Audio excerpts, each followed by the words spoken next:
Assalamualaikum warahmatullahi wabarakatuh. Nama saya Erika Isbahul Khairiyah, NIM 12001183153. Saya berasal dari jurusan Pendidikan Agama Islam, Fakultas Tarbiyah dan Ilmu Keguruan IAIN Tulungagung. Saya merupakan peserta magang 1 di MTSN 5 Kediri yang beralamatkan di Jalan Marabunta, Desa Balong, Kecamatan Ringerejo, Kabupaten Kediri. Pada video pembelajaran kali ini, saya akan menyampaikan sedikit materi mengenai Mat Iwat. Materi ini adalah mata pelajaran Al-Quran Hadis kelas 8. Yang pertama, saya akan menjelaskan mengenai pengertian dari Mat Iwat. Mat berarti panjang, sedangkan iwat berarti pengganti. Jadi, Mat Iwat adalah bacaan panjang sebagai pengganti dari fathatain yang diikuti alif karena dibaca waqaf ataupun berhenti. Adapun cara membaca Mat Iwat adalah dengan dibaca panjang atau satu alif atau dua harokat. Kemudian khusus fathatain yang berada pada huruf ta marbutoh tidak dibaca mat karena huruf tersebut apabila diwakofkan berubah bunyi menjadi huruf H. Jadi khusus huruf ta marbutoh tidak dibaca Mat Iwat.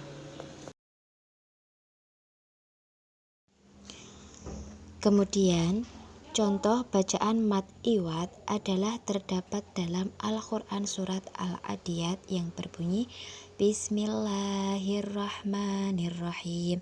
Wal-adiyati dhabha fal-muriyati qadha fal-mughirati subha fa'atharna bihi naq'a fawasatna bihi jam'a innal insana lirabbihi lakanud wa innahu ala dhalika lasyahid wa innahu lihubbil khairi lasyadid afala ya'lamu idza bu'thira ma fil qubur wa hussila ma fis sudur inna rabbahum bihim yawma idzil lakhabir.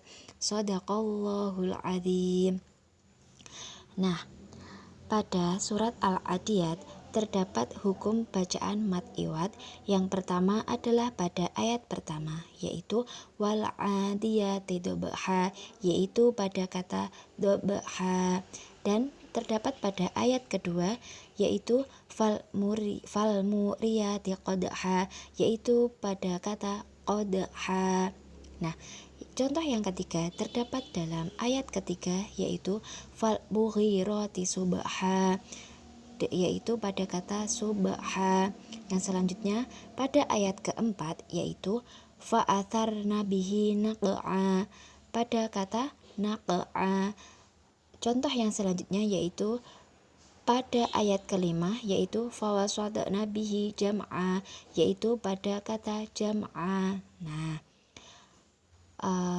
yang saya bacakan tersebut di atas tadi adalah contoh bacaan dari Mat Iwat.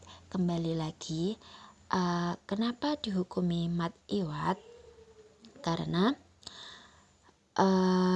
bacaan tersebut dibaca panjang sebagai pengganti dari fathatain yang diikuti alif karena dibaca waqaf atau berhenti.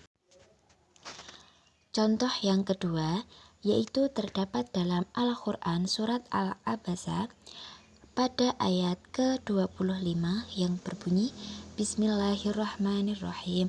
Anna sobabnal ma'a sobba. Nah, contoh katanya yaitu sobba. Kemudian terdapat lagi hukum bacaan Mat Iwat, yaitu terdapat pada ayat ke-26 yaitu Tsumma syaqqaqnal arda syaqqa, pada kalimat syaqqa. Yang selanjutnya fa'ambatna fiha habba, yaitu pada kalimat habba. Selanjutnya pada ayat ke-28 wa'inabau wa qadba, yaitu pada kata qadba. Yang selanjutnya ayat 29 yaitu wa zaituna wa nahla, yaitu pada kata nahla. Pada ayat ke-30 wa hada'iqa ghulba, yaitu pada kata ghulba.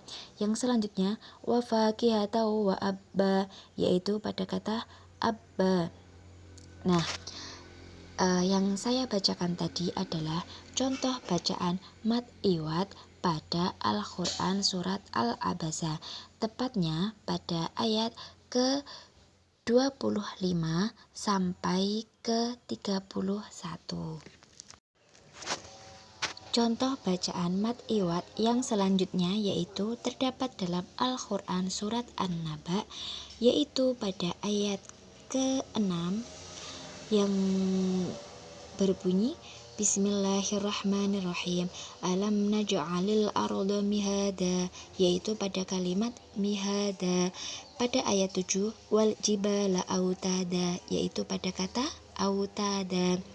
Kemudian pada ayat ke-8 wa khalaqnakum azwaja, yaitu pada kata azwaja. Kemudian pada ayat ke-9 wa ja'alna naumakum subata, yaitu pada kata subata. Kemudian pada ayat ke-10 wa ja'alna laila libasa, yaitu pada kata libasa.